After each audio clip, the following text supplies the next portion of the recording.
ये कहानी है हेल पैराडाइज की, जापान में पुराने एरा की। कहानी की शुरुआत में एक आदमी को नीचे बिठाया हुआ है और उसे सजा मिली है मौत की। उसकी गर्दन काटकर उसे मार दिया जाएगा।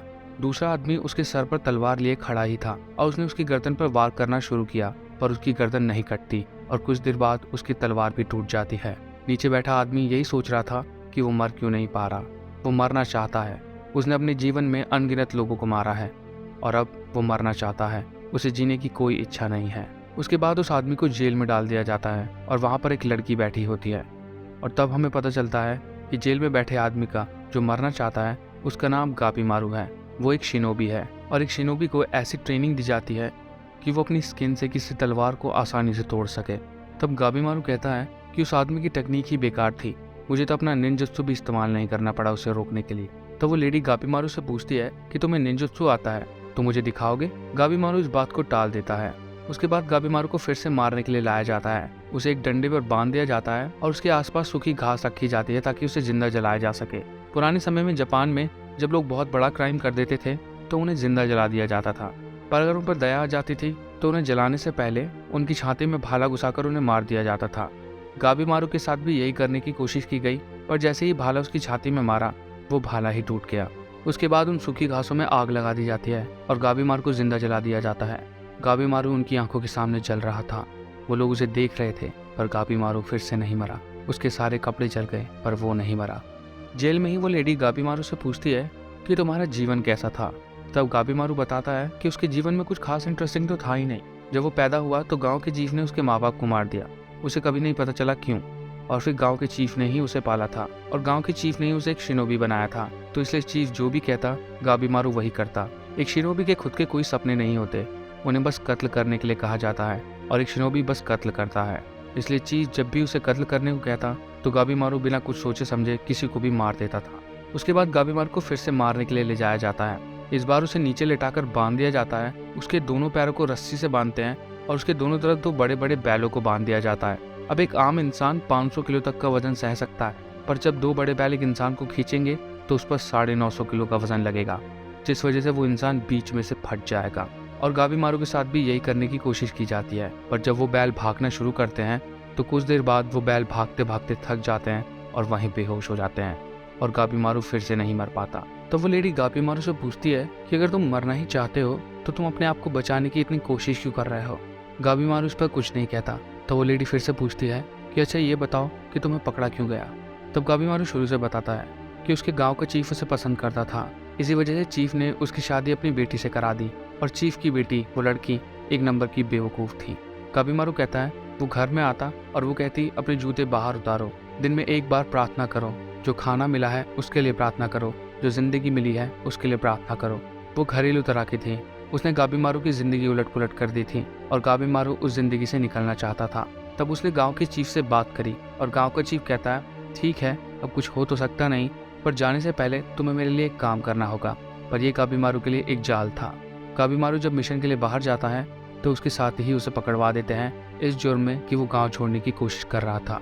एक शिनोबी गाँव नहीं छोड़ सकता, अगर कोई ऐसा करता है तो उसे मौत की सजा मिलती है। गाबीमारू जानता था कि गाँव के चीफ के खिलाफ जाकर कोई फायदा नहीं है, इसलिए उसने ज़्यादा मेहनत नहीं की और अपने आप को पकड़वाने दिया। तब उस रात को उस लेडी के साथ में एक आदमी चल रहा था। वो आदमी चलते चलते कहता है माफ़ कीजिएगा, पर मैं आपके काम के बीच में नहीं आना चाहता, पर एक औरत को ऐसे आदमी से बात नहीं करनी चाहिए। तो वो लेडी कहती है पर ऐसा क्यों। तो वो आदमी कहता है आपको उसका नाम नहीं पता। तो वो लेडी कहती है कि उसका नाम शिनोबी गाबीमारू है ना। तो वो आदमी कहता है कि नहीं, उसका दूसरा नाम है गाबीमारू द हॉलो। और तब वो आदमी बताता है कि कुछ लोग कहते हैं कि उसके सीने में दिल नहीं है, वो अंदर से खाली है, उसे कभी दुख नहीं होता, उसके कभी आंसू नहीं निकलते, वो कभी नहीं रोता। कुछ लोग तो कहते हैं कि उसके शरीर में खून ही नहीं है, वो इतना खतरनाक है कि उसने पकड़े जाने से पहले कम से कम 20 लोगों को मारा था, वो भी बिना पलक झपकाए। कुछ लोग तो कहते हैं कि उसने अमृत पिया है और वो कभी नहीं मर सकता।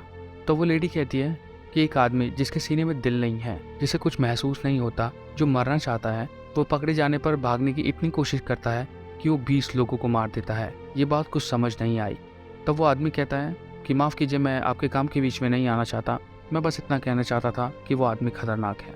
तब गाबीमारू उस जेल में बैठा उस लेडी की बात को सोच रहा था, वो बात जो उस लेडी ने उससे बाहर कही थी कि अगर तुम मरना चाहते हो तो अपने आप को बचाने की कोशिश क्यों कर रहे हो।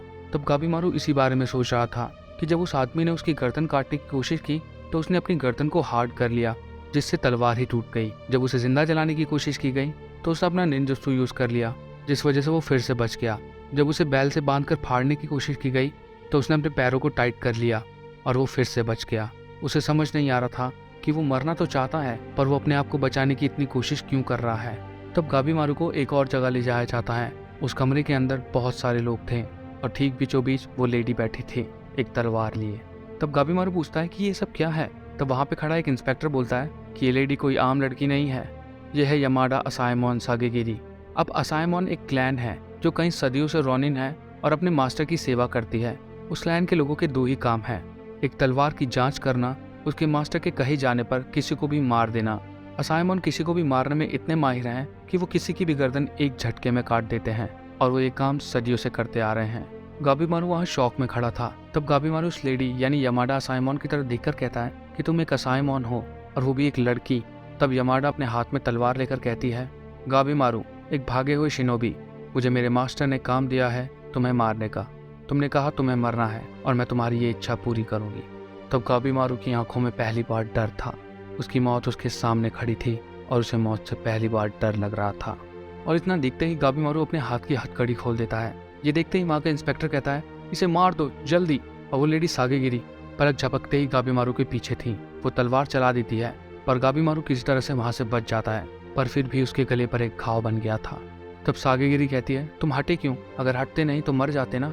और गाबीमारू वहाँ नीचे बैठा हुआ सोच रहा था कि मैं सच में मर सकता हूँ। तब सागेगिरी उस पर फिर से हमला करती है और गाबीमारू फिर से बच जाता है। और वो सोच रहा था कि मैं बच क्यों रहा हूँ, मैं तो मरना चाहता हूँ, क्या अब मैं मरना नहीं चाहता। तब सागेगिरी कहती है कि इतने सालों से मैंने कितने लोगों को मारा है।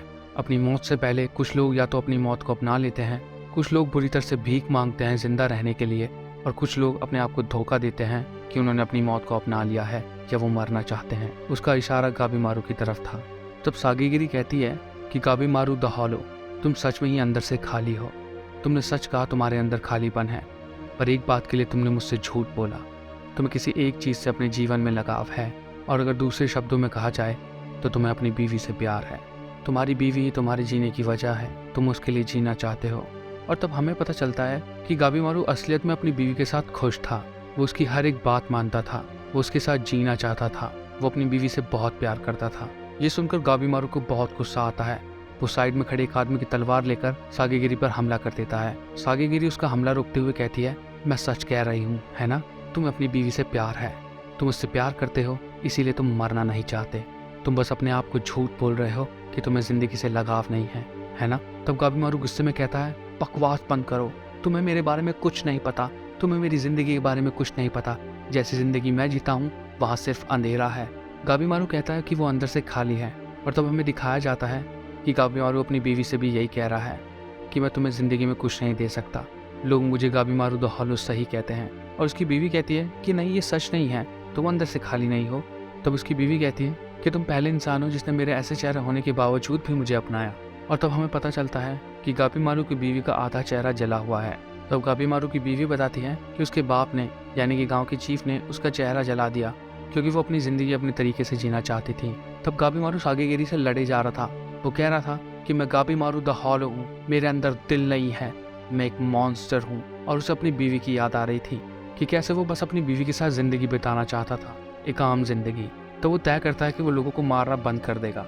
और इसी वजह से उसने गाँव के चीफ से बात भी की थी कि वो एक आम जिंदगी बिताना चाहता है अपनी बीवी के साथ। वो ये सब छोड़ना चाहता है, लोगों को मारना छोड़ना चाहता है। उसे लगा कि चीफ की बेटी है तो अपनी बेटी के बारे में कुछ अच्छा ही सोचेंगे, पर चीफ ने उसकी बात नहीं मानी और उसे ही पकड़वा दिया। वो तो बस जिंदगी जीना चाहता था अपनी बीवी के साथ। तब गाबीमारू चिल्लाकर कहता है कि मेरे लिए आम जिंदगी जीना नामुमकिन है। और तब सागेगिरी कहती है ये मुमकिन है, और वो एक पेपर गाबीमारू को दिखाती है और गाबीमारू वहीं रुक जाता है। तब सागेगिरी कहती है कि तुम्हें माफ़ी मिल सकती है, तुम्हें शोगुन की प्रोटेक्शन मिलेगी और जितने भी चार्जेस तुम पे लगाए गए हैं वो सभी हटा दिए जाएंगे। कोई भी मजिस्ट्रेट, कोई भी गाँव या कोई भी शिनोबी तुम्हें नहीं पकड़ सकता। तुम्हें शोगुन की प्रोटेक्शन मिलेगी, पर इसके साथ एक कंडीशन है। तब सागेगिरी कहती है कि तुम्हें अंडरवर्ल्ड जाना होगा। गाबीमारू को कुछ समझ नहीं आता तो सागेगिरी कहती है कि बहुत समय पहले लोगों को एक आइलैंड मिला था जो स्वर्ग कहा जाता है। कई सालों से लोग मानते हैं कि उस स्वर्ग पर अमृत मिलेगा। कई सारे लोगों को वहाँ भेजा गया, पर कोई भी जिंदा नहीं लौटा। वो जगह जितनी खूबसूरत है वो उतनी ही खतरनाक है। वहाँ जो भी जाता है वो मारा जाता है। उसके ऊपर अजीब से फूल पत्ते उग जाते हैं और वो वापस कटे हुए टुकड़े में लौटते हैं। तब गाबीमारू कहता है कि ये तो एक फेरी टेल की स्टोरी जैसा लग रहा है। तब सागीगिरी बताती है कि नहीं, उन्होंने ये अपनी आंखों से देखा है। लोग वहाँ से आते हैं कटे हुए टुकड़ों में जिनके ऊपर फूल पत्तियाँ उगी हुई हैं। और तब ऑर्डर दिया गया कि देश के अलग अलग कोने से क्रिमिनल्स को इकट्ठा करो और उन्हें कहो कि जो भी उस आइलैंड से अमृत को लेकर आएगा उसे माफ़ी मिल जाएगी। तब सागीरी गाबीमारू को बताती है कि जब मैं यहाँ आ रही थी तब मुझे तुम्हारी बीवी के बारे में पता चला। जिस दिन तुम पकड़े गए उसने अपने आप को बंद कर लिया और तब से किसी से बात नहीं की। वो अभी भी सोचती है कि तुम लौटोगे। तब सागीगिरी फिर से कहती है, गाबीमारू द हॉलो, मैं तुमसे फिर से पूछती हूँ, क्या तुम जीना चाहते हो? क्या तुम एक खतरनाक आइलैंड पे जाना चाहोगे बाकी क्रिमिनल्स के साथ और उनसे मुकाबला करोगे वो अमृत लाने में, ताकि तुम्हें माफ़ी मिल सके? क्योंकि यही इकलौता रास्ता है कि तुम अपनी बीवी के साथ अपनी ज़िंदगी बिता सको। और ये सुनकर वहाँ का इंस्पेक्टर कहता है, क्या बकवास है, मैं इसे यहाँ से जाने नहीं दूंगा। इसके जैसे तुम्हें और मिल जाएंगे, पर इसे मैं यहीं मारूंगा। और तब गाबीमारू की आंखों में पहली बार आंसू थे। वो अपनी बीवी के साथ दोबारा जिंदगी जीने की बात सुनकर बहुत खुश था। और तब गाबीमारू सागीगिरी को कहता है, तुम्हें मेरा निंजुत्सु देखना था ना? और उसके बाद गाबीमारू अपना निंजुत्सु दिखाता है और तब वो वहाँ जितने भी खड़े लोग या ऑफिसर थे वो उन सभी को जला देता है। और तब गाबीमारू सागीरी के साथ उस आइलैंड पे जाने के लिए तैयार हो जाता है। तो खैर बस ये इतना ही एपिसोड था। जब मैं रिकॉर्ड कर रहा हूँ अभी तक सिर्फ इसका एक ही एपिसोड आया है। अगर आपको वीडियो पसंद आई हो तो प्लीज़ वीडियो को लाइक करना, और अगर आपको ये एनिमे पसंद आया हो तो इस एनिमे को जाकर जरूर देखना। कमेंट करके बताओ कि वीडियो आपको कैसी लगी, और अगर आप नए हो तो चैनल को सब्सक्राइब करना। मैं मिलूंगा आपको एक नई वीडियो के साथ, तब तक के लिए गुड बाय, पीस।